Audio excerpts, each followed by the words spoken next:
Hello दोस्तों। दोस्तों please video को पूरा देखना, ठीक है। अगर इस क्वेश्चन को समझना चाहते हो तो ठीक है, बहुत ही मजा आने वाला है, ठीक है। और मैं ये 100% गारंटी देता हूं कि ये क्वेश्चन को आप लाइफ में कभी नहीं भूलोगे, ठीक है। देखो, तो क्वेश्चन है प्रॉब्लम 6.1। इसमें कह रहा है express the change in internal energy of A system when, कुछ ऑप्शंस दे रखे हैं और बोला change in internal energy of A system, ठीक है। तो दोस्तों इसके जो इस क्वेश्चन को सोल्व करने के लिए आपके पास में एक इक्वेशन आती है delta U equal to Q plus W, ठीक है। ये इक्वेशन कहां से आई, कैसे आई, वो मैं आपको समझाने के लिए कुछ बेसिक टर्म्स के बारे में बताना चाहता हूं, ठीक है। ये क्वेश्चन याद करना वो नहीं पड़ा कि ये delta U equal to Q plus W होता है, बेसिक टर्म्स याद करो, क्लियर हो, ठीक है। तो देखो सबसे पहले what is the system. System क्या होता है, संसार में जिस पे फोकस कर लो ना, जिस पे आपका अटेंशन होता है, ठीक है, उसी को क्या बोलते हैं, सिस्टम बोलते हैं। जैसे मेरा फोकस किस पे, आपको बेस्ट से बेस्ट एनसीईआरटी सॉल्यूशन प्रोवाइड करना, ठीक है। तो मेरा फोकस पूरा किस पे, आपके ऊपर, that is the my system, clear हो। और सिस्टम के बाहर मेरी फैमिली वगैरह है, वो क्या होगी, सराउंडिंग हो गई, क्लियर, ठीक है। तो जैसे मान लो आप किसी पे भी फोकस करो ना, तो वो क्या हो जाता है, सिस्टम हो जाता है। जैसे अर्जुन तीर लगा रहा था तो उसका सिस्टम, मतलब उसका मेन फोकस कहां पे था, मछली के आंख पे, तो वो हो गया उसका सिस्टम और बाहर वाले हो गए सराउंडिंग, ठीक है। दूसरा एग्जांपल देता हूं, जैसे मान लो सपोज करो मेरे को इस जग के अंदर ये वाटर है और इस पे कुछ साइंटिफिक स्टडीज करनी है, तो that is the my system, मतलब मैंने इस पे फोकस करना, तो वो मेरा सिस्टम हो गया। और इस जग के जो बाहर है ना, वो क्या होता है, सराउंडिंग होता है, ठीक है। और सिस्टम और सराउंडिंग के बीच में जो लेयर होती है ना, वो होती है बाउंड्री, क्लियर हो गया। मतलब सिस्टम आपको पता लग गया, जिसपे भी आप एनीथिंग जिसपे आप फोकस करते हैं, ठीक है, वो सिस्टम हो गया। सिस्टम के बाहर सराउंडिंग हो गया, सिस्टम और सराउंडिंग के बीच में जो होती है लेयर, उसको कहते हैं बाउंड्री, क्लियर हो, ठीक है। अब देखो सिस्टम तीन प्रकार के होते हैं, एक होता है ओपन सिस्टम, एक ओपन सिस्टम, दूसरा होता है क्लोज्ड सिस्टम और थर्ड होता है आइसोलेटेड सिस्टम। कौन सा होता है, आइसोलेटेड सिस्टम, ठीक है। अब देखो ओपन सिस्टम, यानी ओपन सिस्टम क्या होता है, ऐसा सिस्टम जिसमें से एनर्जी का भी ट्रांसफर हो और मास का भी ट्रांसफर हो, क्या हो, एनर्जी का भी ट्रांसफर हो और मास का भी ट्रांसफर हो, वो होता है ओपन सिस्टम। क्लोज्ड सिस्टम में जैसे मास का ट्रांसफर नहीं हो, ओनली एनर्जी का ट्रांसफर हो। और आइसोलेटेड सिस्टम में ना एनर्जी का ट्रांसफर हो, ना किसका, मास का ट्रांसफर हो, वो क्या होता है, आइसोलेटेड सिस्टम। जैसे मैं अभी मैंने आपको बताया कि मैंने जैसे सपोज करो ये मेरा सिस्टम कर लिया, ठीक है। तो ओपन सिस्टम में मैंने क्या बोला, मास का भी ट्रांसफर हो और एनर्जी का भी ट्रांसफर हो। एनर्जी का ट्रांसफर तो देखो कैसे हो, जैसे सपोज करो ये लाइटर है और ये हीटअप करेगा, है ना, और मैं इसको हीटअप कर रहा हूं, है ना, और ये गर्म हो रहा है, मतलब भाप में वगैरह में कुछ कन्वर्ट हो रहा है, तो यहां से एनर्जी का ट्रांसफर हो गया, हीट ट्रांसफर हो गया, समझ में, तो एनर्जी ट्रांसफर हो गया, ठीक है। और मास का भी ट्रांसफर हो रहा है, क्या देखता हूं,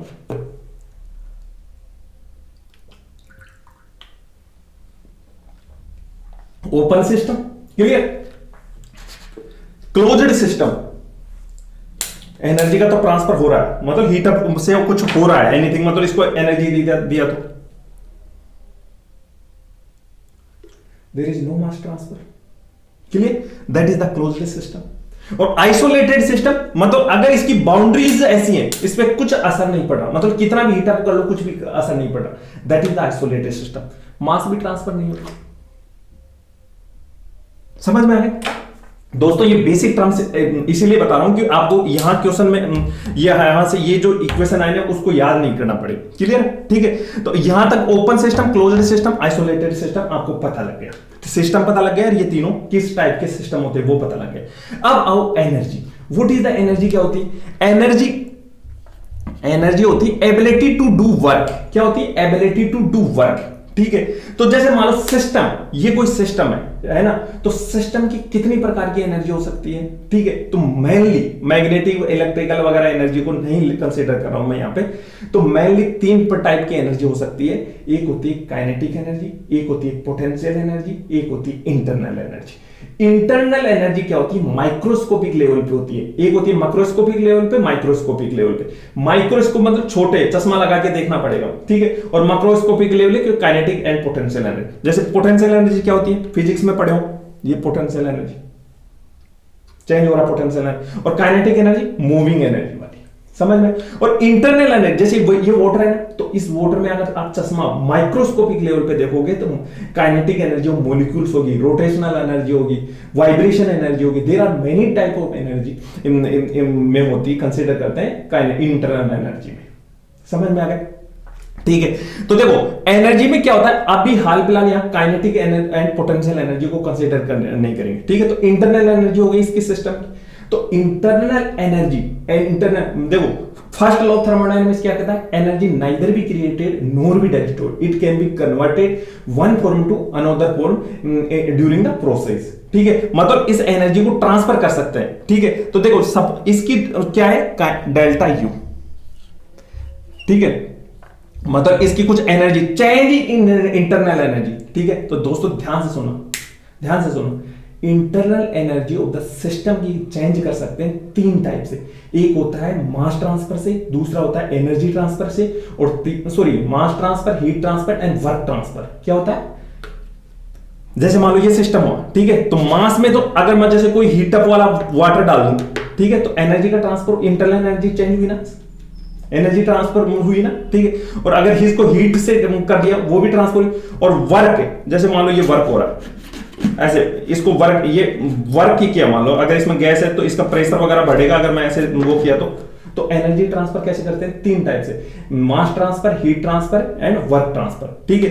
तो लेकिन ओपन सिस्टम में क्या होता है, मास ट्रांसफर होता है, लेकिन क्लोज्ड सिस्टम में क्या होता है, मास ट्रांसफर नहीं होता, ठीक है। तो एनर्जी को ट्रांसफर कैसे कर सकते हैं, ओनली हीट एंड वर्क के, तो ठीक है। तो change in internal energy equal to क्या करेगा, Q प्लस डब्ल्यू आएगा। Q प्लस डब्ल्यू कैसे, इस इंटरनल एनर्जी में मास तो ट्रांसफर नहीं हो रहा ना, तो इस इंटरनल एनर्जी को चेंज कैसे कर सकते हैं, ओनली हीट के ट्रांसफर या वर्क के ट्रांसफर के फॉर्म में। समझ में आ गया ये इक्वेशन, ठीक है ना। और अगर ये समझ में कम आया होगा क्योंकि कारण ये है कि आपकी अभी इतनी सोच वो नहीं हुई। ये क्या है कि मैं जो चीजें बता रहा हूं ना वो बीटेक वगैरह लेवल की थोड़ी ढंग से समझाया हूं, क्लियर, ठीक है। तो देखो delta U equal to Q plus W, ठीक है। अब ये क्वेश्चन पे आओ, अब इस क्वेश्चन को मैं तो एक तो मौखिक करूंगा और एक इससे करूंगा, ठीक है। No heat is absorbed by the system from the surrounding, मतलब ऐसी वॉल है ये कि हीट ना तो एब्जॉर्ब हो रही है, कुछ भी एब्जॉर्ब वगैरह नहीं हो रही, तो ऐसी वॉल को क्या कहते हैं, बोलो, अडियाबैटिक वॉल कहते हैं। मतलब इसमें जैसे ऐसी वॉल जिसमें से कुछ हीट का ट्रांसफर नहीं हो उसको कहते हैं adiabatic wall, clear. No heat is absorbed by the system from the surrounding but work is done on the system. इसमें कन्वेंशन भी लेते हैं, ध्यान रखना, हीट एंड वर्क का अगर सिस्टम पे कर रहे हैं, हीट एंड वर्क अगर सिस्टम पे कर रहे हैं तो पॉजिटिव और बाहर निकल रहे हैं तो माइनस, क्लियर, ठीक है। तो no heat is absorbed by the system from the surrounding but work is done on the system, वो type of wall does the system है, अडियाबैटिक वॉल होगी। अब एक बात बताओ, सोचो, बेसिक बताना है बिल्कुल बच्चे की तरह। अगर जैसे मान लो नो हीट ट्रांसफर, कुछ हीट ट्रांसफर नहीं, ठीक है, और work done on the system, work done कर रहे हैं, जैसे ये वर्क डन किया, समझ में आया, वर्क डन कर दिया अंदर की तरफ, तो इंटरनल एनर्जी बढ़ेगी या घटेगी, बोलो, सारा कंफ्यूजन हो गया मेरे दोस्त। ये इसकी इंटरनल एनर्जी है, ठीक है। तो अगर इसका हीट रेट का ट्रांसफर नहीं हो रहा, वर्क कर रहा हूं, तो इंटरनल एनर्जी तो बढ़ेगी ना, समझ में आया, ठीक है। तो और इंटरनल एनर्जी वैसे बढ़ेगी और अडियाबैटिक वॉल है, और इससे भी देख सकते हो, देखो Q इक्वल टू 0 और W, delta U equal to W, तो वर्क ऑन द सिस्टम कर रहे हो तो W पॉजिटिव है, मतलब change in internal energy, final माने इनिशियल पॉजिटिव आएगी, मतलब इंटरनल एनर्जी बढ़ रही है ना। दूसरे पे आओ, no work is done on the system, no work मतलब कोई वर्क नहीं हो रहा, इस सिस्टम पे कोई वर्क नहीं हो रहा, but a amount of heat is taken out from the system and given to the surrounding, वो type of wall does the system है। अगर कोई वर्क नहीं हो रहा और सिस्टम से हीट बाहर की तरफ निकल रही, जैसे मान लो ये गर्म पानी लिया या गर्म दूध लिया, तो धीरे धीरे ठंडा होगा ना, समझ में आया, तो हीट का ट्रांसफर हो गया, ठीक है। तो इसमें क्या होगा, थर्मली कंडक्टिंग वॉल्स, मतलब थर्मली कंडक्टिंग वॉल किसमें कहते हैं, जिसको जैसे वो हीटअप बाहर निकल जाए, ठीक है। जैसे थर्मली इंसुलेटेड, बहुत यानी रेयर तो बिल्कुल ही नहीं कर सकते, वो तो जंक्शन है, लेकिन कम कैसे करते हैं, जैसे वो चाय का वो आता ना थर्मा फ्लास्क, जिसमें उसमें क्या करते हैं, यानी हीट को ट्रांसफर नहीं होने देते, वैसी होती है, समझ में। तो इसमें तो हीट ट्रांसफर हो रही है, तो कौन सी, थर्मली कंडक्टिव। और इसमें ये भी लिखोगे ना W, रुको, delta U equal to Q plus W, work 0 है और सराउंडिंग बाहर जा रही है तो delta U equal to minus Q, मतलब इंटरनल एनर्जी डिक्रीज होगी। W amount of work is done by the system, work done by the system minus delta U equal to minus W और Q amount of heat is supplied to the system. मैंने ये बोला था अगर किसी system को ध्यान से लिख लिया करो यार, और फिर कहते हो मेरे को समझ में नहीं आ रहा, अब क्या समझ में आएगा बताओ?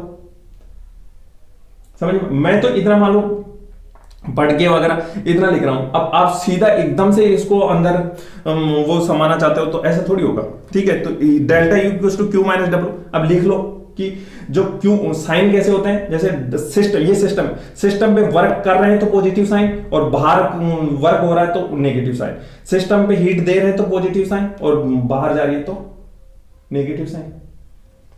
समझ में आया? ठीक है, तो ये हो गया क्यू और कौन सा, वो type of the system would it have, मतलब मास का ट्रांसफर नहीं होना ना, क्लोज्ड सिस्टम।